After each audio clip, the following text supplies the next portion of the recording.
অযোধ্যার রাম মন্দিরের পুজো করবেন পিএইচডি পড়ুয়া মোহিত পান্ডে। জানেন কে এই মোহিত পান্ডে? কিভাবে তিনি রাম মন্দিরের পুরোহিত হলেন? কোন যোগ্যতায় নেওয়া হলো তাকে? কত টাকা বেতন পাবেন? জেনে নিন বিস্তারিত।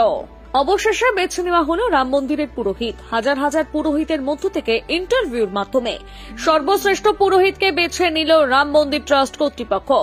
ভগবান রামলালার পুজোর জন্য যে পুরোহিতকে বেছে নেওয়া হয়েছে তার নাম মোহিত পান্ডে।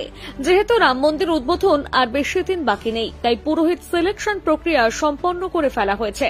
সূত্রের খবর, রাম মন্দিরের পুরোহিত হওয়ার জন্য প্রায় ৩,০০০ পূজারী ইন্টারভিউ দিয়েছেন।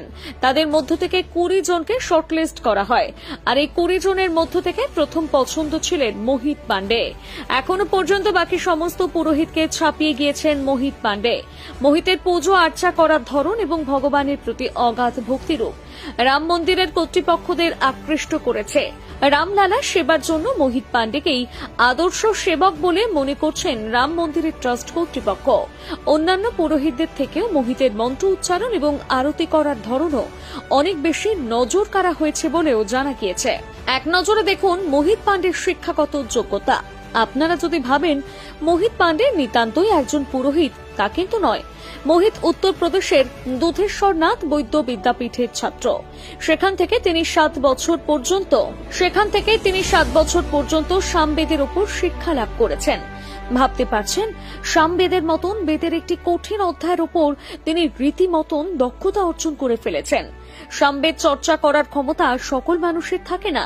অনেক ধৈর্য এবং প্রখর বুদ্ধিমত্তা থাকলে সামবেদ চর্চা করা সম্ভব। সামবেদের উপর দক্ষতা অর্জনের পর মোহিত পান্ডে তিরুপতি পাড়ি দেন। সেখানে গিয়ে তিনি আচার্য ডিগ্রি লাভ করেন। এখানে শেষ নয়, আচার্য ডিগ্রি পেয়ে যাওয়ার পর বর্তমানে তিনি পিএইচডির প্রস্তুতি নিচ্ছেন। মোহিত পান্ডের ঝুলিতে একাধিক বড় বড় স্বীকৃতি ও রেকর্ড রয়েছে। পিএইচডির প্রস্তুতি চলাকালীন তিনি রাম মন্দিরের পুরোহিত হওয়ার জন্য আবেদন করেন। নিজের প্রতিভা এবং সৌভাগ্যের জেরে তিনি সিলেক্ট হন।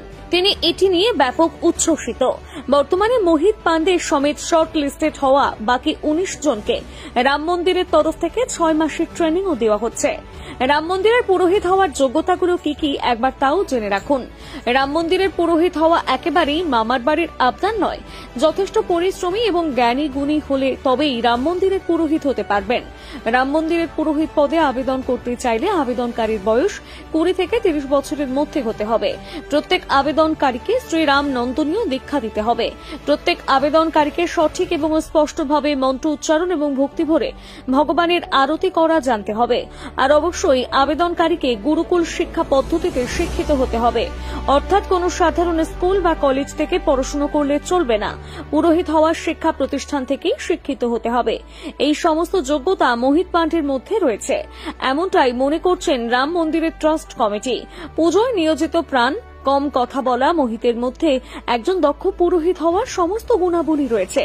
এবারে বলে দিই রাম মন্দিরের পুরোহিতের বেতন কত হবে। রাম মন্দিরের পুরোহিতের বেতন মাসে ১৫,৫০০ টাকা থেকে শুরু হবে। এরপর অভিজ্ঞতা এবং পদোন্নতির মাধ্যমে ধীরে ধীরে বেতনের অঙ্ক বাড়বে। বেতনের অঙ্ক ৩২,৯০০ টাকা পর্যন্ত যেতে পারে। এ তো গেল প্রধান পুরোহিতের বেতন। যারা সহকারী পুরোহিত থাকবে তাদের বেতনও ২০,০০০ টাকার কাছাকাছি থাকবে। মোটামুটি যে পুরোহিত যত ভালো পুজো করবেন তাদের বেতন তত বাড়বে।